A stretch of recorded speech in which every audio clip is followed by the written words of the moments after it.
कौन है ये असहाब कहफ?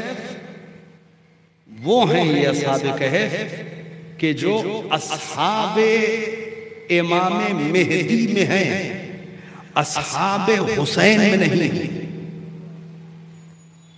वो तवज्जो करिए, असहाब इमाम हुसैन में नहीं, असहाब इमाम मेहदी में है। मगर कटा हुआ सर हुसैन का राहे कूफा और शाम में असहाब इमाम मेहदी की तारीफ करता और वाकया बयान करता हुआ जा रहा है, दास्तान पढ़ रहा है, सूरह कहफ की तिलावत हो रही है।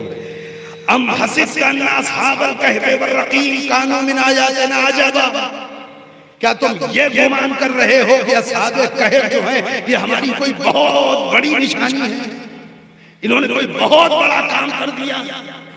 नहीं, इसे मोजज़ा समझ के क्यों देख रहे हो? अम हसिबत अन्ना अस्हाबल कहफ वरकीम कानू मिन आयातिना अजबा, ये कोई बहुत अजूबा काम इन्होंने कर दिया, बहुत बड़ी निशानी है? नहीं, ये सलाहियत तो हमने हर इंसान में रखी है, ये कुदरत तो हमने तुम्हारे अंदर रखी है, ये ताकत तो हमने तुम्हें वसीयत की है। इन्होंने अपनी ताकत को पहचाना, अपने कदम उठाए, तुम इनके रास्ते पे क्यों नहीं आ रहे? ये वो जुमला है कि जो नोके नेज़ा से सरे हुसैन कहता हुआ जा रहा है। असहाब कहफ की दास्तान पढ़ने वालों, झूम झूम के मुसलमानों, ये कोई बहुत बड़ा काम नहीं था कि वो अपने जमाने के जालिम के सामने उठ खड़े हुए। तुम भी ये काम कर सकते हो और तुम्हारी जिम्मेदारी ये है कि हक के तरफदार बन के आओ हमारे साथ। सिर्फ आंसू बहाने से तुम्हारा जुर्म धुल नहीं जाएगा। लिहाजा कुरान कह रहा है कि अब इसके बाद क्या है, तो दो बातें अर्ज करना है, मैं लिस्ट तमाम कर दूंगा। इज़ आवल फित्यतु इलल कहफ, जब ये जवान कहफ तक आ गए, फ़क़ालू, तो इन लोगों ने मुझसे कहा, क्या कहा? ए परवरदिगार, अपनी जानिब से रहमत नाज़िल फरमा, वहय्य लना मिन अमरिना रशदा, और हमारे अम्र में हमें कामयाब बना दे, रुश्द रखा। बीच में दो आयतें जा रही हैं। ये 10 नंबर की आयत मैंने पढ़ी, 11 छोड़िए 12 इस वक्त के मौजू के लिए छोड़ना नहीं कह रहा हूं। अब एक आयत आ रही है, खुदा कह रहा है कि नहनु नक़ुस्सु अलैका नबाहुम बिल हक़। ए पैगंबर, ये जो हम आपको असहाबे कहफ की दास्तान सुना रहे हैं, ये बिल्कुल सच्ची सुना रहे हैं। बस एक सलवात आप और पढ़ने जागने जगाने वाले,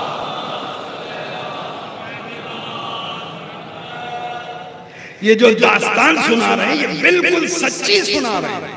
अजब, नबाहुम बिल हक़, हम जो आपको खबर सुना रहे हैं ये बिल्कुल सच है। ठीक परवरदिगार, अब और मुतवज्जे हो गए, बता क्या सुना रहा है? बता इन्नहुम फित्या, और हम ये बता रहे हैं कि ये सब जवान थे। आमनू बिरब्बिहिम वज़िदनाहुम हुदा। अच्छा, 2 आयत पहले कुरान कह चुका है, इज़ आवल फित्यतु इलल कहफ, जब ये जवान गार तक आए। 2 आयतों के बाद कह रहा है पैगंबर, जो दास्तान हम सुना रहे हैं बिल्कुल सच है। इन्नहुम फित्या, ये सब जवान थे। कोई बात अटपटी सी नहीं लग रही आपको? जब जाकिर या कोई खतीब किसी जुमले पे ज्यादा ताकीद कर दे तो इसका मतलब उसके पीछे कोई चीज है। खुदा गुफ्तगू कर रहा है, एक बार कह चुका कि ये जवान गार तक आए, फौरन 2 आयतों के बाद कह रहा है हम सच बात आपको बताएं, ये सब जवान थे। अब जब आप तफसीर उठाएंगे तो दंग रह जाएंगे। मसलन उनमें से तफसीर नमूना, बहुत मशहूर तफसीर आ गए मकारिम शिराज़ी, वो खुद इस आयत की तफसीर में एक हदीस छठे इमाम जाफर सादिक अलैहिस्सलाम से, और वो ये कहते हैं कि इमाम से पूछने वाले ने पूछा कि मौला ये बताएं कि असहाबे कहफ क्या जवान थे? तो इमाम कहते हैं नहीं, वो सब बूढ़े थे। बाद दूसरे मकामात के ऊपर यह हदीस रवायत मौजूद है, पूरी डिटेल आपको मिल जाएगी कि असहाबे कहफ में जो लोग थे उसमें जो सबसे कमसिन इंसान था उसकी उम्र 70 साल। कितनी 70 बरस। छठे इमाम की हदीस खुद आ गए, मकारिम शिराजी नकल कर रहे हैं कि कुल सब के सब बूढ़े थे। तफसीर में डिटेल में जाएं दूसरे मकामात पे तो बाकायदा उम्रें लिखी हुई कि जो सबसे कम सिन था वो 70 साल। आपके कोई 70 साल का जवान है? किसी ऐसे जवान को जानते हैं जो 70 बरस का जवान हो? 70 बरस में अच्छा खासा बूढ़ा कहा जाता है। बहुत जवानी को लेके चलेंगे 40 साल 45 साल, बहुत अच्छी जिस्मानी साख है और बहुत सेहतमंद इंसान। 50 बरस तक आप कहेंगे जवान, 55 तक कह लेंगे, 60 के आगे कोई जवान किसी को नहीं कहते। असहाबे कहफ में जितने लोग हैं उनमें जो सबसे कमसिन है, लेकिन मैं बहुत काट रहा हूं इसको, उसकी उम्र है 70 साल। कुरान 2 बार ताकीद कर रहा है। हम आपको सच्ची बात बताएं, इन्नहुम फितिया, ये सब जवान थे। सल्लल्लाहु अलैहि मोहम्मद वाले,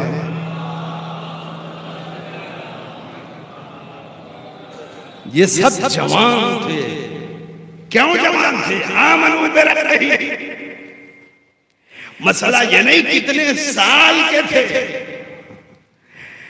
चूंकि अपने रब पर ईमान ले आए थे, और जब ईमान ले आए तो जालिम और जाबिर बादशाह के सामने सर झुका करके अपनी कमजोरी का ऐलान नहीं किया, बल्कि डट के उसके सामने कदमों पे खड़े हो गए। तो 70 बरस की उम्र होने के बाद भी कुरान कह रहा है ये न कहना ये जवान थे। तवज्जो करिए, यानी कुरान एक उसूल दे रहा है कि तुम्हारे यहाँ बुढ़ापा और जवानी सीनों साल से तय होता है। हम ये देखते हैं कि हमारी राह में कोशिश करने वाला कौन है। अगर घबरा के घर की चार दीवारी में बैठ गया है तो 18 बरस का भी है तो बूढ़ा है, और अगर हमारी राह में खड़ा हो जाए तो 70 बरस का भी है तो जवान है। सलवात पर मोहम्मद वाले।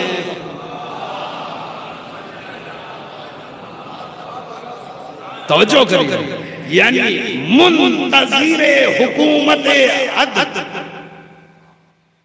कभी बूढ़ा नहीं होता, उसकी उम्र बढ़ती है। कुरान कह रहा है इसे बूढ़ा न कहो, इन्नहुम फितिया। हम आपको बताते हैं सच्ची खबर, ये सब जवान।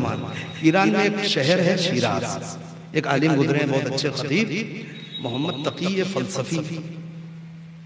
मोहम्मद तकी फलसफी बड़े अच्छे खतीब थे, बहुत सारी किताबें भी लिखी उन्होंने और इनकलाब में बहुत काम किया उन्होंने। मोहम्मद तकी फलसफी तेहरान में रहते थे, मजलिस पढ़ने किसी ने बुलाया, शिराज गए। ये वो जमाना है जो शाह की हुकूमत का जमाना है, यानी इनकलाब आने से पहले। पहुंचे, मजलिस पढ़ रहे थे, तो ये हमारी वाली मजलिस नहीं पढ़ते थे,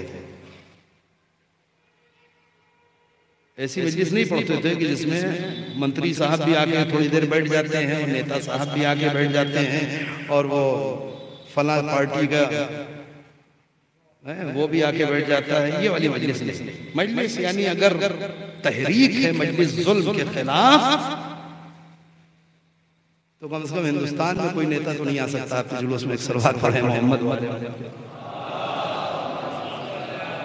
नहीं हो सकती ना। इसका मतलब हमारी मजलिसें अभी जुल्म के खिलाफ तहरीक नहीं।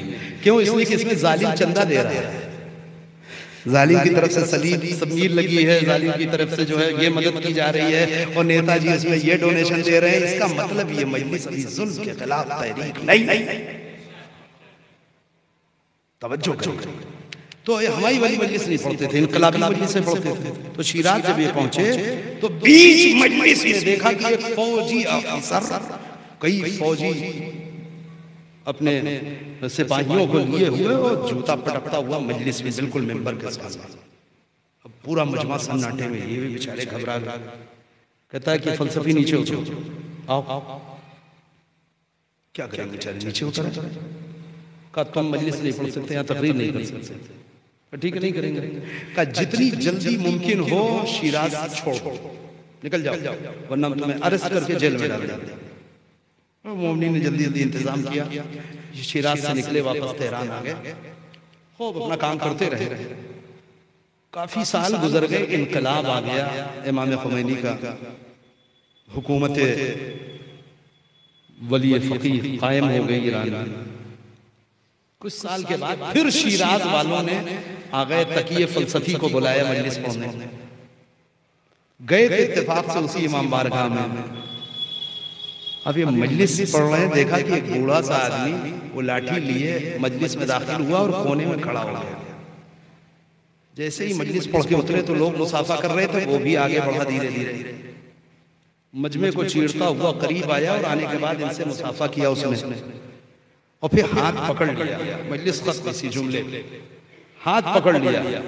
कहता है कि फलसफी, क्या मुझे पहचान रहे हो?